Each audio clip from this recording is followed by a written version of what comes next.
রব্বুল আলামিন বলেন, আ'দাদতু লিইবাদিয়াস সালিহিনা মা লা আইনুন রাআত ওয়ালা উযুনুন সামিআত ওয়ালা খাতারা আলা কলবি বাশার। আল্লাহ বলেন, আমার নেককার বান্দাদের জন্য এমন চমৎকার জান্নাত আমি রেডি করে রেখেছি, মা লা আইনুন রাআত, কোনো চোখ সে জান্নাতকে দেখে নাই, ওয়ালা উযুনুন সামিআত, কোনো কর্ণকুহর সেই জান্নাতের আওয়াজ শোনে নাই, ওয়ালা খাতারা আলা কলবি বাশার, মানুষ কল্পনাতেও জান্নাতের ছবি আঁকতে পারে না। সুবহানাল্লাহ, কল্পনাতেও ছবি আঁকতে পারে না।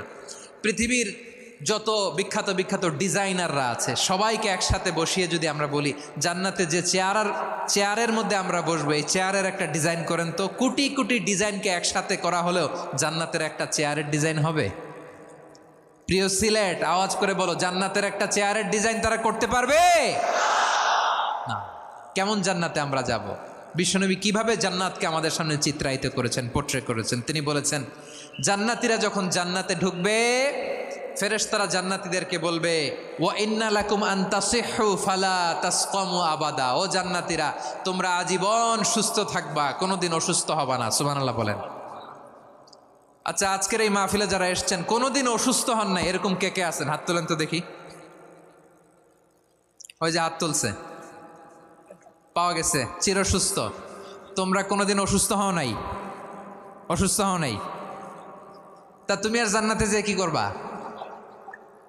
তুমি তো জান্নাতেই আছো তাইলে। ফেরেশতারা বলবে, ওয়া ইন্না লাকুম আন তাসিহু ফালা তাসকামু আবাদা, এটা এমন জান্নাত চিরকাল সুস্থ থাকবা, কোনোদিন অসুস্থ হবা না। সুবহানাল্লাহ বলেন।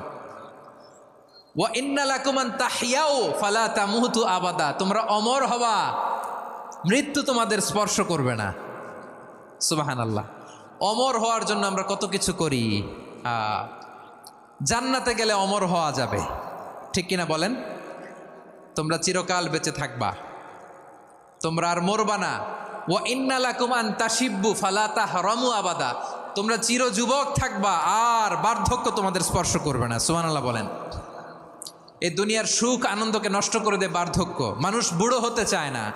দেখবেন যে দাড়ি যার একটু সাদা হয়ে গেছে, কতভাবে ওইটার একটু লুকিয়ে রাখার ট্রাই করে, আছে না নাই? হ্যাঁ, এটারে কলপ দেয়, এটার কেউ মেহেদি দেয়, এটারে কেউ কেটে কুটে। এই যে আমারও তো পাকতেছে এদিক দিয়ে, এ তো আজ থেকে 5 বছর আগেও তো কুচকুচে দাড়ি ছিল, চুল ছিল, রং ধরা যৌবন, জং ধরে শেষ। এই তো জীবন। This is the circle of life, এটাই লাইফ। এই যে পাকতেছে